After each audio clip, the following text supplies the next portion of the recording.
It's been 30 days and I didn't lose a fucking pound. Let's talk about it, guys. This is Andy with Mindset Matters More.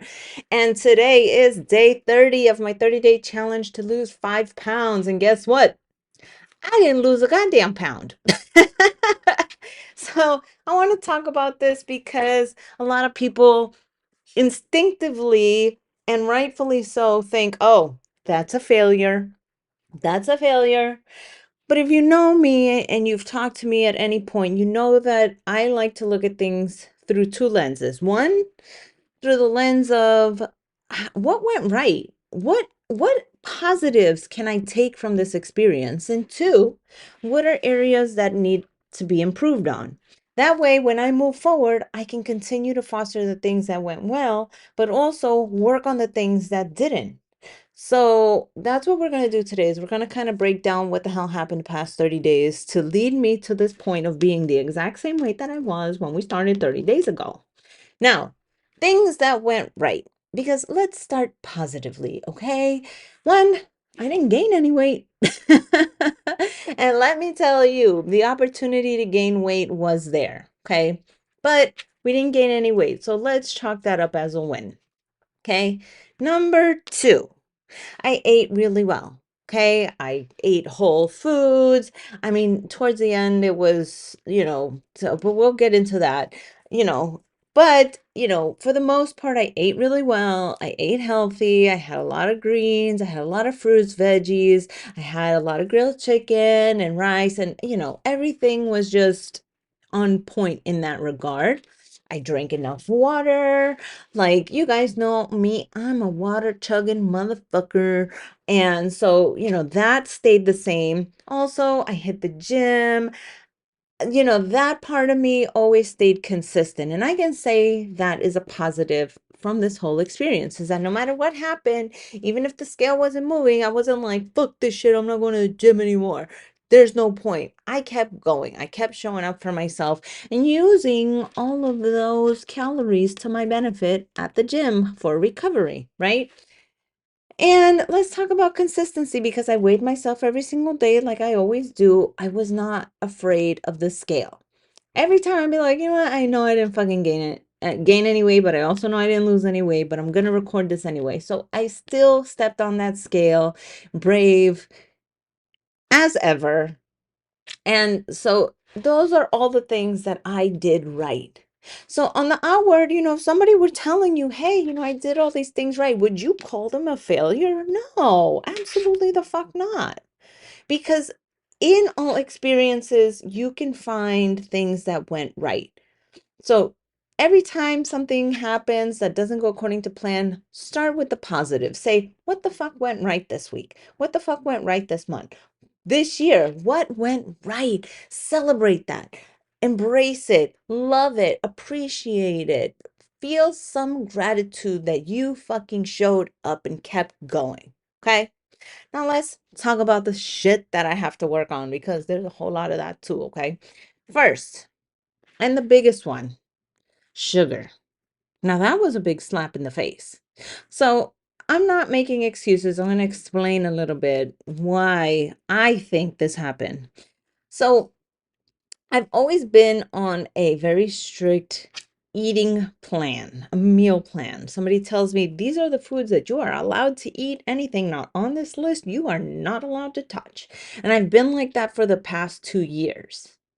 And, a part of me forgot that sugar is so damn tasty. It's like so good. It's so delicious.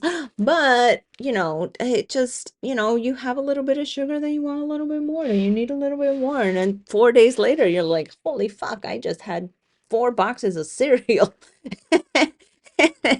You're out on the street corner, fucking slutting it out for a candy bar for Willy Wonka. Sorry. But the point is that easily that spiraled out of control for me. And the thing is that I also had this sort of mentality of I can handle it.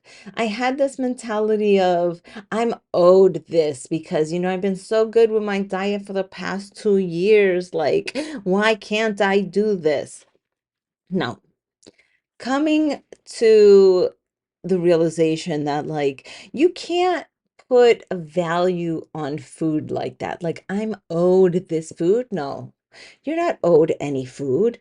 Oh, I can handle it. What is there to handle? If it's food that like becomes unmanageable, then yeah, there's a problem that needs to be addressed. And so I've addressed it. The other piece to that is that, like, on Monday, yesterday, I don't know why I'm calling it Monday because it was yesterday, but yesterday I took my stepdaughters out to eat and we went to IHOP and I got myself an egg white omelet and blah, blah, blah. And I got a pancake, not even thinking that I'm not supposed to be eating fucking sugar. And I ate it. And then afterwards, I'm like, oh my God, I think there are now restaurants that trigger me, not trigger me. Like, I don't want to use that word because I feel like that has a connotation of DV and SA and trauma and shit like that.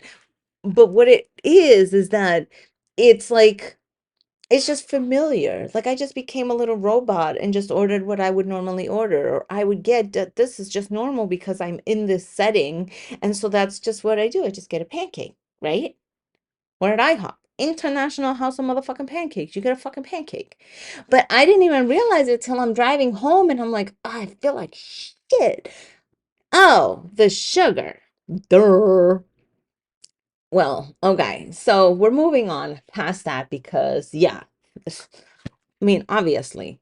But so now we're on this like low sugar diet and that's moving forward. Okay. So, I mean, but we're going to talk about how to do that on our next podcast because that is really important on how much sugar is actually in food. But we're going to talk about that tomorrow or another day when I get back to doing podcasts regularly because I have not been so regular with it. But, anyways, so that needed to be addressed. But also going out to eat.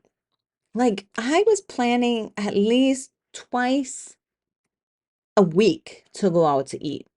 And it wasn't like places that were necessarily bad, but because of where they were, I was like, oh, we have to do it big. We went to the Federal for my dad's birthday, and I was like, "Psh, I'm getting a motherfucking filet mignon. I'm getting a tuna tartare. I'm getting a fucking like, yeah, like, yeah, like I'm not gonna go to the Federal and get a chicken breast and a salad. Like, and that mentality in and of itself is also a fucking problem because I'm not there for the food. I'm there for the company. So those are things that I need to think about and work on, journal, meditate, pray, do all that wonderful stuff and do some work around it because like why did I feel the need to go all out? Like the restaurant's not going anywhere. Like I can go back, like I could have had a steak with a salad and then I could go back and then have tuna tartare and an appetizer. Like I could fucking like I didn't have to do it all in one fucking go. So there's some work that needs to be done there. So those are the two things, the sugar and eating out, because yeah, your girl is still the same weight. So we have a plan moving forward. And the other thing is that I'm not going to try to challenge myself for 5 pounds. That's not what I'm going to do this month. This month, what I'm going to do is I'm going to focus on staying the course in terms of the things that I did right and work on the things that I didn't do so well. Not that they were right or wrong, they were just, I didn't do them well. So I'm going to focus on that and see what happens to my body when I do that. Yeah, makes sense, right? Because theoretically, if I fix or if I adjust those things that I didn't do quite so well, then the pounds should come off, right? Am I right? Well, we're going to figure it out this month. Well, guys, that's all I have for you today. I hope you got something out of it. Let me know. Did you lose any weight this month? All right. Love you guys. Bye.